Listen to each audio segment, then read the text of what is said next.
Assalamualaikum warahmatullahi wabarakatuh. Perkenalkan, nama saya Helen Tania Anjeta dari Universitas Muhammadiyah Tangerang.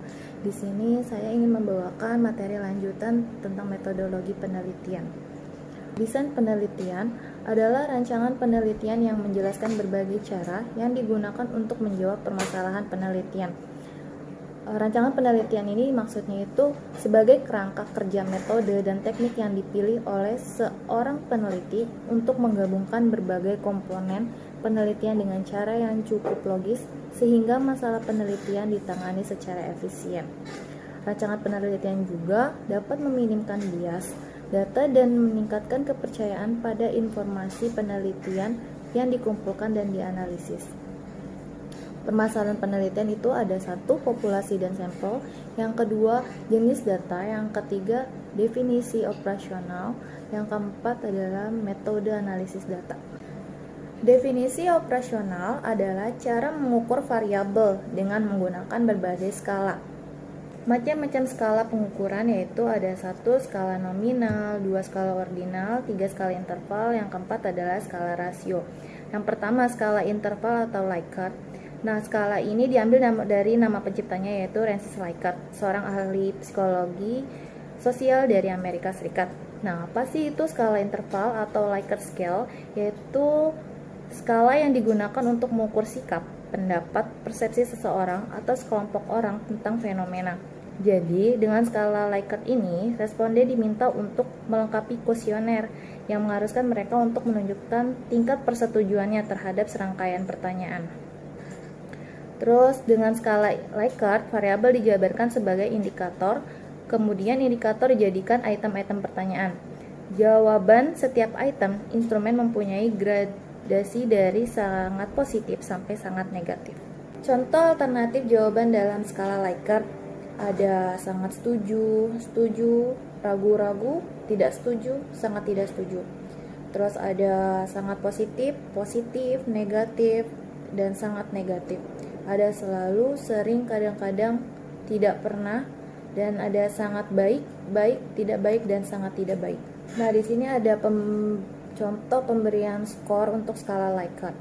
Di sini sangat setuju, selalu, atau sangat positif itu diberi skor 5, terus setuju, sering, atau positif itu diberi skor 4, ragu-ragu, kadang-kadang, atau netral itu diberi skor 3, tidak setuju, hampir tidak pernah, negatif diberi skor 2, dan sangat tidak setuju atau tidak pernah diberi skor 1. Oke, di sini ada contoh kasus penggunaan skala Likert yaitu peraturan perusahaan yang mengharuskan semua karyawan melepaskan jam tangan, cincin, dan tali pinggang sebelum masuk ke wilayah produksi. Di sini ditanyakan kepada 100 responden. Nah, 35 responden itu menjawab sangat setuju, 25 responden menjawab setuju, 5 responden menjawab ragu-ragu, 20 responden menjawab tidak setuju, 5 responden menjawab tidak setuju. Total skor yang didapat adalah 365. Jadi, jumlah responden dikalikan dengan skor yang telah ditentukan tadi. Jadi, total skor yang didapat adalah 365. Nah, untuk mengetahui skor maksimum yaitu 100 dikali 5, yaitu skor yang sudah ditentukan sebelumnya. Jadi 500. Nah, untuk mengetahui indeks persennya yaitu total skor dibagi skor maksimum dikali 100. Total skor tadi yang didapat ada 365, sedangkan skor maksimum yaitu 500 dikali 100 didapat 73%. Indeksnya 73%.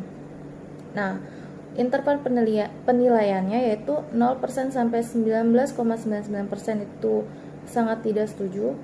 Indeks 20% sampai 39,99% itu tidak setuju, 40% sampai 59,99% itu ragu-ragu, 60% sampai 79,99% setuju, indeks 80% sampai 100% sangat setuju. Karena nilai indeks yang kita dapatkan dari perhitungan adalah 73%, maka dapat disimpulkan bahwa responden setuju akan peraturan perusahaan yang mengharuskan semua karyawannya melepas jam tangan, cincin, dan tali pinggang sebelum masuk ke wilayah produksi. Skala Goodman yaitu skala pengukuran dengan dua jawaban yang tegas. Data yang didapat interval atau rasio. Skala Goodman dapat dibuat dalam bentuk pilihan ganda, juga dalam bentuk checklist.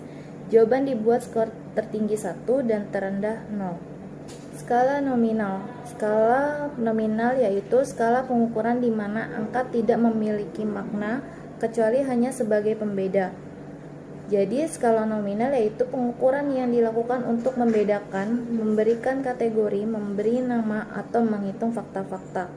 Skala nominal akan menghasilkan data nominal atau diskrit, yaitu data yang diperoleh dari pengkategorian, pemberian nama, dan perhitungan fakta-fakta. Contohnya mengklasifikasi warna, jenis kelamin, area geografis, dan pekerjaan. Seperti contoh yang ada di slide, yaitu ada hitam dan putih, ada KP Big Four dan KP non Big Four, ada pria dan wanita, dan ada juga departemen akuntansi, departemen pemasaran. Oke, selanjutnya skala ordinal. Skala ordinal merupakan skala yang melekat pada variabel yang kategorinya selain menunjukkan adanya perbedaan, juga menunjukkan adanya tingkatan yang berbeda. Setiap data ordinal memiliki tingkatan tertentu yang dapat diurutkan mulai dari yang terendah sampai tertinggi, atau sebaliknya. Namun demikian, jarak atau rentang antar jenjang yang tidak harus sama. Dibandingkan dengan data nominal, data ordinal memiliki sifat berbeda dalam hal urutan. Contoh data ordinal yaitu misalnya berkaitan dengan juara. 4 jika juara 4, 3 jika juara 3, 2 jika juara 2, dan 1 jika juara 1. Yang selanjutnya yaitu skala rasio, yaitu data yang dihasilkan berupa data rasio. Skala ini merupakan skala tertinggi dalam skala pengukuran. Nah, pada skala rasio ini terdapat semua karakteristik, yaitu ada skala nominal, ordinal, dan skala interval, ditambah dengan sifat adanya nilai 0 yang bersifat mutlak.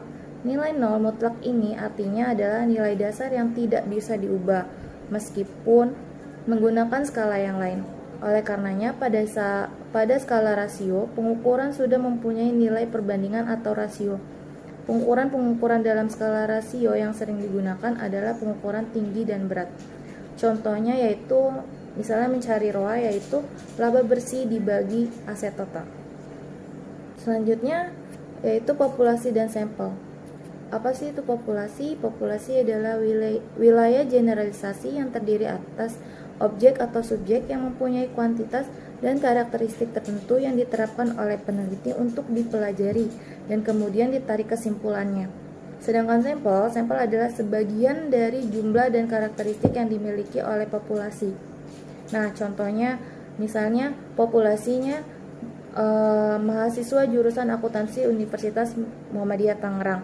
Nah, sampel yang kita teliti yaitu hanya mengambil 50 siswa dari jurusan akuntansi Universitas Muhammadiyah Tangerang untuk diteliti tentang motivasi belajar mahasiswa jurusan akuntansi di Universitas Muhammadiyah Tangerang. Teknik sampling. Teknik sampling adalah teknik pengambilan sampel. Secara skematis, teknik sampling seperti gambar berikut. Teknik sampling ada dua, yaitu probability sampling dan non-probability sampling. Probability sampling ada simple random sampling, yang kedua ada proportionate stratified random sampling, yang ketiga ada disproportionate stratified random sampling, yang keempat ada area atau cluster sampling atau sampling menurut daerah. Terus untuk non-probability sampling ada sampling sistematis, yang kedua ada sampling kuota, yang ketiga ada sistem aksidental, yang keempat ada purpose sampling, yang kelima sampling jenuh, yang keenam adalah snowball sampling. Di sini ada probability sampling. Probability sampling adalah teknik sampling yang memberikan peluang yang sama bagi setiap unsur atau anggota populasi untuk dipilih menjadi anggota sampel. Teknik ini meliputi satu, ada simple random sampling. Dikatakan simple atau sederhana karena pengambilan sampel anggota populasi dilakukan secara acak tanpa memperhatikan strata yang ada di dalam populasi itu. Cara demikian dilakukan bila anggota populasi dianggap homogen. Misalnya, seseorang ingin meneliti tentang proses belajar di kelas dalam satu kelas. Total muridnya berjumlah 10 orang. Peneliti tersebut bisa mewawancarai secara mendalam 10 orang sebagai sampel. Oke, selanjutnya ada proportionate stratified random sampling, yaitu teknik ini digunakan bila populasi mempunyai anggota atau unsur yang tidak homogen dan berstrata secara proporsional. Suatu organisasi yang mempunyai pegawai dari latar belakang pendidikan, maka populasi pegawai itu berstrata. Contohnya yaitu suatu perusahaan mempunyai pegawai dengan latar belakang pendidikan S1 50, SM 300, SMK 500, SMP 100, SD 50. Jumlah sampel yang diambil adalah meliputi strata pendidikan diambil perwakilan sesuai kebutuhan. Misalnya S1 14, SM 85, SMK 139, SMP 28, dan SD 14. Oke, yang ketiga ada disproportionate stratified random sampling. Teknik ini digunakan untuk menentukan jumlah sampel bila populasi sampai strata tetapi kurang proporsional. Misalnya, pegawai dari PT tertentu mempunyai lulusan S3 3 orang, S2 4 orang, S1 90 orang, SMU 800 orang, SMP 700 orang, maka 3 orang lulusan S3 dan 4 orang S2 itu diambil semuanya sebagai sampel karena dua kelompok terlalu kecil bila dibandingkan dengan kelompok S1, SMU, dan SMP.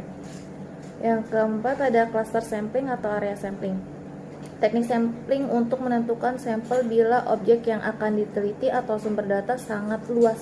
Misalnya, penduduk dari suatu negara, provinsi, atau kabupaten. Untuk menentukan penduduk mana yang akan dijadikan sumber data, pengambilan sampel berdasarkan daerah populasi yang ditetapkan. Oke, yang selanjutnya ada non-probability sampling, yaitu teknik yang tidak memberi peluang atau kesempatan sama bagi setiap unsur atau anggota populasi untuk dipilih menjadi sampel. Yang pertama ada sampling sistematis, yaitu teknik penentuan sampel berdasarkan urutan dari anggota populasi yang telah diberi nomor urut. Misalnya anggota populasi yang terdiri dari 100 orang. Dari semua anggota itu diberi nomor urut yaitu 1 sampai 100. Pengambilan sampel dapat dilakukan dengan nomor ganjil saja, genap saja, atau kelipatan dari bilangan tertentu. Misalnya dari kelipatan bilangan 5. Untuk ini maka yang diambil sebagai sampel adalah nomor 5, 10, 15, 20, dan seterusnya sampai nomor 100. Yang kedua ada sampling kuota. Sampling kuota adalah teknik untuk menentukan sampel dari populasi yang mempunyai ciri-ciri tertentu sampai jumlah atau kuota yang diinginkan. Sebagai contoh, akan melakukan penelitian terhadap pegawai golongan 11 dan penelitian dilakukan secara kelompok. Setelah jumlah sampel ditentukan 100 orang dan jumlah anggota peneliti berjumlah 5 orang, maka setiap anggota peneliti dapat memilih sampel secara bebas sesuai dengan karakteristik yang ditentukan golongan 11 sebanyak 20 orang. Yang ketiga ada sampling aksidental, yaitu sampling aksidental adalah teknik penentuan sampel berdasarkan kebetulan, yaitu siapa saja yang secara kebetulan bertemu dengan peneliti dapat digunakan sebagai sampel bila dipandang orang yang kebetulan ditemui itu cocok sebagai sumber datanya. Oke, yang keempat ada sampling purposive, yaitu teknik penentuan sampel dengan pertimbangan tertentu. Misalnya akan melakukan penelitian tentang disiplin pegawai, maka sampel yang dipilih adalah orang yang ahli dalam bidang kepegawaian saja. Yang kelima ada sampling jenuh. Sampling jenuh adalah teknik penentuan sampel bila semua anggota populasi digunakan sebagai sampel. Hal ini dilakukan bila jumlah populasi relatif kecil, kurang dari 30 orang. Istilah lain sampel jenuh adalah sensus, di mana semua anggota populasi dijadikan sampel. Misalnya, peneliti ingin mengetahui kinerja guru SDX. Karena jumlah guru di sekolah tersebut sebanyak 28 guru, maka peneliti mengambil keseluruhan anggota populasi. Jadi, semua guru di sekolah tersebut untuk dijadikan sampel. Yang terakhir ada snowball sampling. Snowball sampling adalah teknik penentuan sampel yang mula-mula jumlahnya kecil. Kemudian sampel ini disuruh memilih teman-temannya untuk dijadikan sampel. Begitu seterusnya sehingga jumlah sampel semakin banyak, ibarat bola salju yang menggelinding, makin lama semakin besar. Pada penelitian kualitatif, banyak menggunakan sampel purposive dan snowball. Contoh snowball sampling yaitu misalkan dilakukan pada kelompok-kelompok sosial yang eksklusif atau tertutup, yaitu penelitian tentang mengapa pecandu narkoba memilih memakai narkoba. Kita dapat memilih satu pecandu dan ia akan mewawancarai pecandu lainnya. Sekian materi yang bisa saya sampaikan. Semoga apa yang saya sampaikan bisa bermanfaat untuk kita semua. Terima kasih atas perhatiannya. Kurang lebihnya mohon maaf. Wassalamualaikum warahmatullahi wabarakatuh.